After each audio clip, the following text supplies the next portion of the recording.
श्री स्वामी समर्थ. नमस्कार मंडळी, स्वागत आहे तुमचे माझ्या यूट्यूब चॅनलवरती.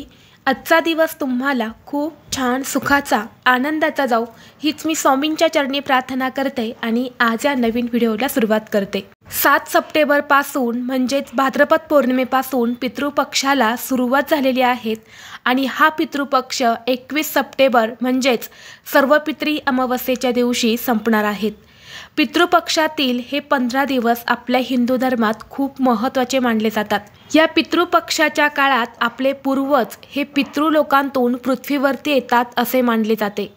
पितृपक्षात पितर आणि पूर्वजांच्या आत्म्याला शांती व तृप्तीसाठी श्राद्ध, पिंडदान तसेच तर्पण असे धार्मिक विधी केले जातात. धार्मिक मान्यतेनुसार पितृपक्ष दरवर्षी भाद्रपद महिन्याच्या शुक्ल पक्षाच्या पौर्णिमेपासून सुरू होतो आणि अश्विन महिन्याच्या कृष्ण पक्षातील अमावस्येपर्यंत असतो. म्हणजेच पितृपक्ष किंवा ज्याला आपण पितृश्राद्ध असं देखील म्हणत असतो. या पितृपक्षात श्राद्ध आणि पिंडदान केल्याने पितरांच्या आत्म्याला मोक्ष प्राप्त होतो आणि ते आपल्या वंशजांना सुख समृद्धी देत असतात. पितृपक्षात दान धर्म, प्राण्यांना अन्नदान, ब्राह्मण भोजन इत्यादी कर्म केल्याने पितरांच्या आत्म्याला मोक्षप्राप्ती होते. या पितृपक्षाच्या 15 दिवसांमध्ये पितृदोष दूर करण्यासाठी आपल्या वास्तुशास्त्रामध्ये काही प्रभावी उपाय आणि सेवासुद्धा सांगितल्या जातात. आणि जर पितृपक्षामध्ये आपण हे उपाय जर केले तर कितीही प्रखर पितृदोषापासून आपली मुक्ती होते आणि जीवनातील अनेक अडचणी या दूर होतात. आणि म्हणून आज या व्हिडिओमध्ये मी तुम्हाला एक अतिशय प्रभावी असा उपाय सांगणार आहे. आजपासून पितृपक्ष संपेपर्यंत फक्त एकदा कोणत्याही परिस्थितीत या झाडाला नक्की स्पर्श करा. हा स्पर्श केल्याने 3 पिढ्यांचा प्रखर पितृदोष हा नष्ट होईल. पितृ तृप्त होऊन भरभरून आशीर्वाद देतील आणि फक्त 24 तासातच घरातील इडापिडा, नजरबाधा, दारिद्र्य दूर होऊन सुख समृद्धी प्राप्त होईल. तर अशी कोणती झाडं आहेत ज्या झाडांना आपल्याला स्पर्श करायचा आहे याबद्दलची संपूर्ण माहिती आज या व्हिडिओमध्ये मी तुमच्यासोबत शेअर करणार आहे. त्यामुळे तुम्ही हा व्हिडिओ स्किप न करता शेवटपर्यंत नक्की पहा. चॅनलवरती नवीन असाल तर सबस्क्राईब करा आणि असेच माहितीपूर्व नवनवीन व्हिडिओ पाहण्यासाठी बेल आयकॉनलाही प्रेस करा. म्हणजे जेव्हा कधी मी नवीन व्हिडिओ अपलोड करेल त्याचं नोटिफिकेशन सर्वात अगोदर तुम्हाला भेटेल आणि तुम्ही एक पण व्हिडिओ मिस करणार नाही. आज या व्हिडिओमध्ये मी तुम्हाला जो उपाय सांगणार आहे तर हा उपाय आपल्याला या पितृपक्षामध्ये करायचा आहे.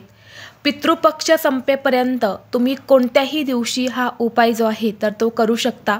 अगदी सर्व पित्री अमावस्येच्या दिवशी सुद्धा तुम्ही हा उपाय केला तरीही चालेल. तर पहा, जर आपल्या घरामध्ये पितृदोष लागलेला असेल तर आपल्याला अनेक समस्यांना सामोरे जावं लागत असते. आपल्या घरामध्ये अनेक प्रकारच्या अडचणी येतात. जसे की घरामध्ये पैसा टिकत नाही, सतत पैशांच्या अडचणी येत असतात. आपण 1 रुपया कमवतो पण तिथे आपले 100 रुपये खर्च होत असतात. म्हणजेच पितृ जे असतात तर ते आपल्याकडे पैसा टिकू देत नाही. सतत पैशांच्या अडचणी येतात. आपल्या घरावर कर्ज जे आहे तर ते वाढत जातं. तसेच घरातील जी मुलं असतात तर ती हट्टीपणा करतात, चिडचिडेपणा करतात, उद्धटपणासारखी वागतात. मुलांची प्रगती होत नाही. कधी कधी बघा, लग्नाच्या वयाचे मुलं मुली असतात परंतु त्यांचा विवाह योग हा जुळून येत नाही. विवाह जुळला तर तो काही ना काही कारणाने पुन्हा मोडून जातो. किंवा भरपूर शिकलेली आपले मुलं मुली असतात परंतु त्यांना मनासारखी नोकरी मिळत नाही, नोकरी प्राप्ती होत नाही. तसेच आपला एखादा छोटा मोठा उद्योग व्यवसाय असेल तर त्यामध्ये सुद्धा आपली प्रगती होत नाही. त्यामध्ये सतत अडथळे येत असतात आणि आपला व्यवसाय जो आहे तर तो सुद्धा लॉसमध्ये जात असतो. त्याचबरोबर घरामध्ये आजारपण वाढत जातं. एक व्यक्ती आजारी पडला की पुन्हा दुसरा व्यक्ती आजारी पडतो. असं सतत आजारपण जे आहे तर ते पितृदोषामुळे आपल्या घरामध्ये राहत असते. तसेच कुटुंबामध्ये सतत वाद विवाद, क्लेश, भांडणे, मतभेद यासारख्या गोष्टी घडू लागतात. आपल्या कुटुंबामध्ये जे काही व्यक्ती असतात, सदस्य आहेत तर त्यांच्यामध्ये अंतर येतं, एकोपा राहत नाही. तर या समस्या ज्या आहेत तर या पितृदोषामुळे होत असतात. बऱ्याच वेळा आपल्या घरामध्ये अशा अडचणी येतात. याचं कारण जे आहे तर ते पितृदोष आहे. आपल्या घरामध्ये पितृदोष आहे हे आपल्याला माहीत सुद्धा नसतं. म्हणून जेव्हा आपण आपल्या घरातल्या या अडचणी दूर होण्यासाठी एखाद्या गुरुजींकडे जातो, आपल्याला असं वाटतं की आपल्या घरामध्ये काहीतरी नकारात्मकता आहे किंवा घराला कोणी काही करणी बाधा, दोष लावलेले आहेत असं आपल्याला वाटत असतं. आणि म्हणून आपण एखाद्या चांगल्या गुरुजींचा सल्ला घेतो आणि त्यावेळी आपल्याला अशा काही पूजा सांगितल्या जातात आणि ह्या पूजा केल्याने आपल्या घरातील दोष दूर होतील असं म्हटलं जातं. परंतु जर घराला पितृदोष लागलेला असेल तर अशा वेळी तुम्ही कितीही मोठी पूजा केली तरीही पितृदोष जो आहे तर तो दूर होत नाही. एक वेळी आपल्याला देव माफ करू शकतो, पण आपले पितृ जे आहे तर ते आपल्याला कधीच माफ करू शकत नाही. पितृ जे असतात तर ते फक्त सेवेने किंवा काही उपाय केल्यानेच दूर होतात. म्हणून या पितृपक्षाच्या 15 दिवसांमध्ये आपल्याला होईल तेवढी सेवा आपल्या पितरांची करायची आहेत. श्राद्ध पिंडदान जे आहे तर ते करायचे असते. यामुळे कितीही प्रखर पितृदोष जो आहे तर तो दूर होतो. म्हणून आपल्याला या पितृपक्षामध्ये या झाडाला स्पर्श करायचा आहे. यामुळे 3 पिढ्यांचा कितीही प्रखर पितृदोष जो आहे तर तो दूर होईल. यामध्ये पहिलं झाड आहे ते म्हणजे पिंपळाचे झाड. आपल्या हिंदू धर्मात पिंपळाचे झाड हे सर्वात पवित्र मानले जाते. धार्मिक दृष्टिकोनातून पहिले तर भगवान विष्णू स्वतः या झाडांमध्ये वास करतात. त्यामुळे धार्मिक विधींमध्ये पिंपळाच्या पानांचा वापर हा आवर्जून केला जातो. ज्योतिषशास्त्रात असे सांगितले आहे की पिंपळाच्या झाडाची पूजा केल्याने मनुष्य अनेक प्रकारच्या दोषांपासून मुक्त होतो. पितृदोष हा त्यापैकी सगळ्यात प्रमुख आहे आणि त्यामुळे पितृपक्षात पिंपळ विशेष पारस पिंपळाच्या झाडाची पूजा केल्याने खूप मोठा फायदा होतो. आणि म्हणून जर या पितृपक्षामध्ये तुमच्या घराजवळ हे पिंपळाचे झाड असेल तर या वृक्षाला आपल्याला नियमितपणे जल अर्पण करायचं आहे. जल अर्पण करताना एक तांब्याच्या कलशामध्ये पाणी घ्यायचं आहे. त्यामध्ये चिमूटभर काळे तीळ, थोडंसं दूध टाकायचं आहे आणि हे जल या पिंपळा वृक्षाला अर्पण करायचं आहे. हे जल अर्पण करत असताना ओम पितृदेवताय नमः या मंत्राचा जप करायचा आहे. तसेच दररोज संध्याकाळी या वृक्षाखाली तुम्हाला दिवा लावायचा आहे. एक मातीची पंती घ्यायची आहे. त्यामध्ये तुम्हाला काळ्या रंगाची वात लावायची आहे. काळ्या रंगाचा धागा घ्या किंवा दुहेरी कापसाची वात घ्यायची आहे. त्याला थोडंसं काळं तुम्हाला काजळ लावायचं आहे आणि ती वात त्या दिव्यामध्ये तुम्हाला लावायची आहेत. मोहरीचं तेल घालायचं आहे. मोहरीचं तेल नसेल तर मग तुम्ही तूप घातलं तरी सुद्धा चालेल किंवा यापैकी काहीच नसेल तर जे तेल आहे ते तेल तुम्हाला दिव्यामध्ये घालायचं आहे आणि अगदी चिमूटभर काळे तीळ या दिव्यामध्ये टाकून हा दिवा पितृपक्षामध्ये तुम्हाला संध्याकाळी या पिंपळ वृक्षाखाली लावायचा आहे. जर तुम्हाला नियमितपणे पितृपक्षामध्ये हा उपाय करणं शक्य झालं तर तुम्ही आवर्जून पिंपळ वृक्षाची अशी पूजा जी आहे तर ती करा. परंतु ज्यांच्या घराजवळ पिंपळ वृक्ष नसेल तर अशांनी या पितृपक्षामध्ये एक तरी वेळा पिंपळ वृक्षाची पूजा जी आहे तर ती आवर्जून करावी.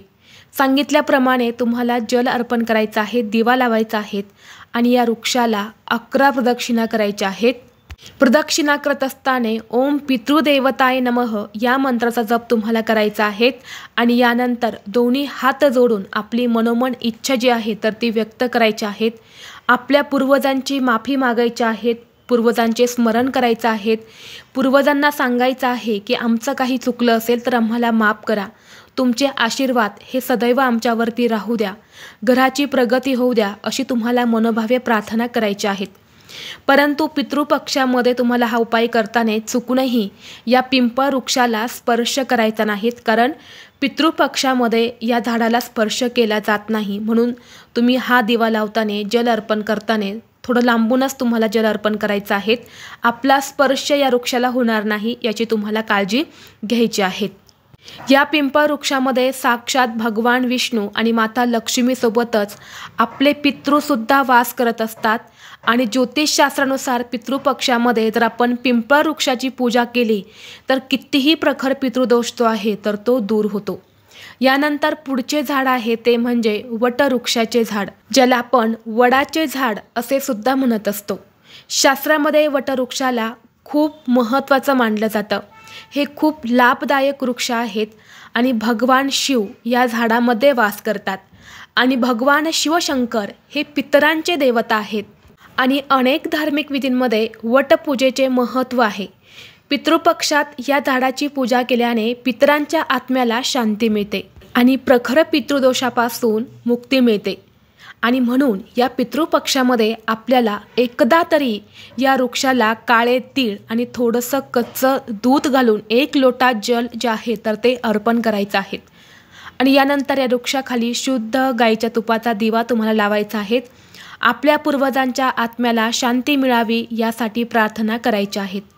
तसेच कुटुंबामध्ये काही अडचणी असेल तर पूर्वजांना मनोभावे त्या अडचणी दूर होण्यासाठी प्रार्थना करायची आहेत. यानंतर पुढचे झाड आहे ते म्हणजे बेलाचे झाड. भगवान शिवाला प्रसन्न करण्यासाठी बेलफळ आणि बेलाच्या पानांचा रस जो आहे तर तो वापरला जातो. आणि या बेलाच्या झाडामध्ये साक्षात भगवान महादेव वास करतात. आणि भगवान महादेव हे तुम्हाला सांगितल्याप्रमाणे पितरांचे देवता आहेत, म्हणून पितृपक्षामध्ये महादेवांची पूजा ही विशेष करून केली जाते. पितृपक्षाच्या काळात या झाडाची पूजा केल्याने पितृदोषापासून मुक्ती मिळते आणि अकाली मरण पावलेल्या पितरांना शांती मिळत असते असं म्हटलं जातं. धार्मिक मान्यतेनुसार भगवान शंकर आणि माता लक्ष्मी स्वतः बेलाच्या झाडावरती वास करतात. त्यामुळे या झाडाचे महत्त्व हे खूप अधिक वाढते. आणि म्हणून तुमच्या घराजवळ जर बेलाचं झाड असेल तर नक्की या झाडाला तुम्हाला दररोज जल अर्पण करायचं आहे आणि एक शुद्ध गाईच्या तुपाचा दिवा तिथे तुम्हाला लावायचा आहे. दिवा लावताना एक मातीची पंती घ्यायची आहे, त्यामध्ये दुहेरी कापसाची वात लावायची आहेत, शुद्ध गाईचं तूप घालायचं आहे किंवा तेल घालायचं आहे आणि हा दिवा तुम्हाला तांदळाचं आसन देऊन त्या बेलाच्या झाडाखाली लावायचा आहे. यानंतर या झाडाला 11 प्रदक्षिणा ज्या आहेत तर त्या आपल्याला करायच्या आहेत. आणि यानंतर आपला उजवा हात लावून पितरांना प्रसन्न होण्यासाठी प्रार्थना करायच्या आहेत, त्यांची माफी मागायची आहेत. असं केल्याने पूर्वज जे आहे तर ते आपल्यावरती प्रसन्न होतात आणि आपल्याला सुखी संसाराचे आशीर्वाद ते देत असतात. यानंतर पुढचे झाड आहे ते म्हणजे तुळशीचे झाड. तुळशीमध्ये माता लक्ष्मी वास करत असते आणि असं म्हटलं जातं की पितृपक्षात तुळशीची पूजा केल्याने पितर देखील संतुष्ट होतात. त्याचबरोबर माता लक्ष्मी आपल्या घरामध्ये वास करते. पितृदोषाचा परिणाम टाळण्यासाठी तुम्ही तुळशीची पूजासुद्धा या पितृपक्षामध्ये नियमितपणे करू शकता. तुळशीलासुद्धा तुम्हाला जल अर्पण करून दररोज संध्याकाळी तिथे एक दिवा लावायचा आहे. आपल्या पूर्वजांची माफी मागायची आहेत. यामुळे सुद्धा पितृ जे आहेत तर ते आपल्यावरती प्रसन्न होत असतात आणि त्यांच्या कृपेने आपल्या जीवनातील सर्व समस्या, अडचणी, अडथळे जे आहेत तर ते दूर होतात. आता या 4 पैकी तुमच्या घराजवळ जे झाड असेल तर त्या झाडाची तुम्हाला या पितृपक्षामध्ये 15 दिवस पूजा करायची आहेत. आणि जर तुमच्या घराजवळ एकही झाड नसेल तर तुम्हाला या 4 झाडांपैकी जे झाड जिथे कुठे मिळेल तर तिथे जाऊन तुम्हाला हा उपाय जो आहे तर तो करायचा आहे. तुम्ही या पितृपक्षामध्ये 1 वेळा हा उपाय केला तरीही चालेल किंवा जेवढ्या वेळेस तुम्हाला शक्य होईल तेवढ्या दिवस तुम्हाला हा उपाय जो आहे तर तो करायचा आहे. तसेच या पितृपक्षामध्ये 7मुखी, 8मुखी किंवा 12मुखी रुद्राक्ष धारण केल्याने सुद्धा पितृदोष हा दूर होतो. यामुळे तुमच्या गळ्यात अजूनही रुद्राक्ष नसेल तर तुम्ही नक्कीच या पितृपक्षामध्ये असा रुद्राक्ष जो आहे तर तो धारण करू शकता. तसेच पितृपक्षात संध्याकाळी जिथे पाणी ठेवले जाते, जसे की आपल्या स्वयंपाकघरामध्ये माठ असेल, फिल्टर असेल, हंड असेल, तर तिथे पितरांच्या नावाने एक दिवा जो आहे तर तो आवर्जून लावावा. असं म्हणतात की यामुळे घरात सुख, शांती, समृद्धी ही कायम टिकून राहते. तर अशा पद्धतीने आपल्याला हा उपाय जो आहे तर तो या पितृपक्षामध्ये करायचा आहे. स्त्रिया, पुरुष किंवा घरातील मुलं कोणीही हा उपाय करू शकता. याचे तुम्हाला खूप चांगले परिणाम जे आहेत तर ते तुमच्या आयुष्यामध्ये तुम्हाला बघायला मिळतील. तुमच्या घरामध्ये ज्या काही समस्या सुरू आहेत पितृदोषामुळे तर त्या 100% या उपायाने दूर होतील. व्हिडिओ तुम्हाला आवडला तर लाईक करा, चॅनलवरती नवीन असाल तर सबस्क्राईब करा आणि हा व्हिडिओ आपल्या मित्रपरिवारासोबत जास्तीत जास्त शेअर करा. चला तर मग भेटू असाच पुढल्या एका नवीन व्हिडिओमध्ये. तोपर्यंत सर्वांना श्री स्वामी समर्थ.